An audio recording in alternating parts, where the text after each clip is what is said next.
Hello everybody, today we are going to talk about the mixing and application process for our foliar applied shrub growth regulator Trimtect.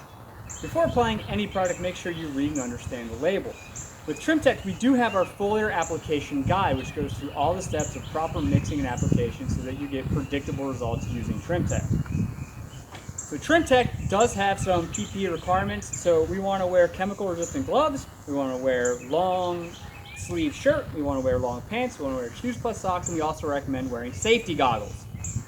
The first part of Trimtect is to understand what the species is in the region of the country we want to apply to. That's going to let us know which rate we want to use. So today we're going to apply to Burford holly, which is 9.5 ounces of Trimtect per gallon of solution. So this is our first distinction. We're not talking about mixing 9.5 ounces of Trimtect into 1 gallon of water. We want a total solution. So that is 9.5 ounces of Trimtect with 118.5 ounces of water. So today we're going to be using our Mariama backpack sprayer. So we're going to mix 5 liters of solution. Now with our Mariama backpack sprayer, we have hash marks that go in 5-liter increments. We've developed a special sticker especially for our Mariama that lets us know exactly how much Trimtect we want to mix per 5-liter increment. So we can use our sticker to refer to how much Trimtect we're actually going to mix into solution.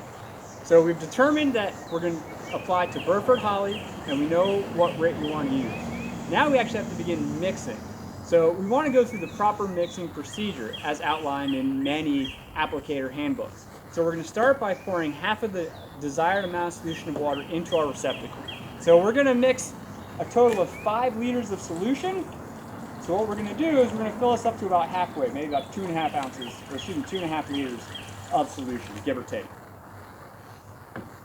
The next part is we're going to want to actually pour out our Trimtect, right?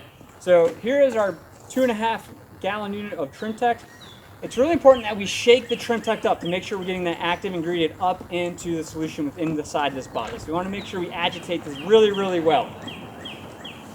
Now I've already taken the liberty of pouring some Trimtect into a mixing container already. So I'm going to take my Trimtect, I'm going to add it to my receptacle here. And then what I want to do is I want to triple rinse out this mixing container.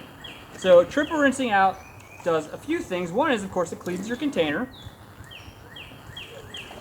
The other part is it makes sure that we're getting all of that Trimtect out of the mixing container and into our solution. This way we're not potentially underdosing the plants. So this will be my third one here.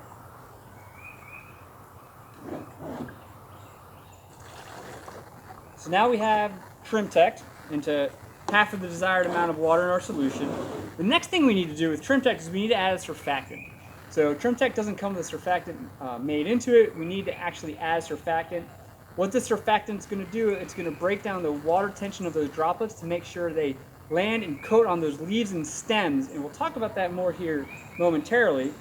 But we have this product called Audible 90. Again, I'm happy if you're using any non-ionic surfactant, but the nice thing, the way this is packaged, is that one pump of this is going to go into either 5 liters of solution or 1 gallon of solution, so either one. So again, we're mixing up 5 gallons, so I'm just going to give 1 pump, and I'm going to make sure that I screw that back on so it does not leak in my container later on. Now what I need to do is I need to see how much is in here and just top it off. So again, I'm pretty close to my 5-liter mark right now. I just need to top that off and make sure I get to my full 5 liters.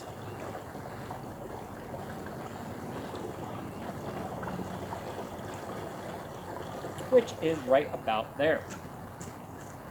All right, so the next thing we need to do now, of course, is we need to agitate this piece of equipment to make sure that we're getting all that Trimtect up into solution so that we're getting the desired amount of active ingredient on the plants. Now for a small motorized backpack like this, shaking this like this is just fine. This does have bypass agitation in it, but we want to make sure we're getting it in really good solution. If you're using a larger piece of spray equipment, like a truck-mounted sprayer or a skid-mounted sprayer, during this entire process, you're going to want to have that agitation going because it's really important, again, to make sure we get that Trimtect into solution really, really well. So again, if you're using a larger piece of spray equipment, highly recommend that you have the agitation going the entire time you're doing this. With a smaller piece of equipment like this Mariama, we can shake it up just like this. Now here's where another distinction comes in.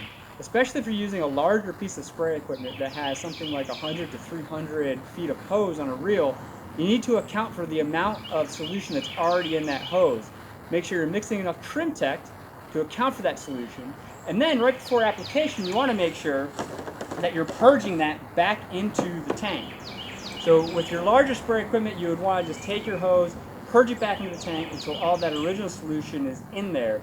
That way, when you start applying, you're going to be applying actual Trimtect and not whatever was in there first.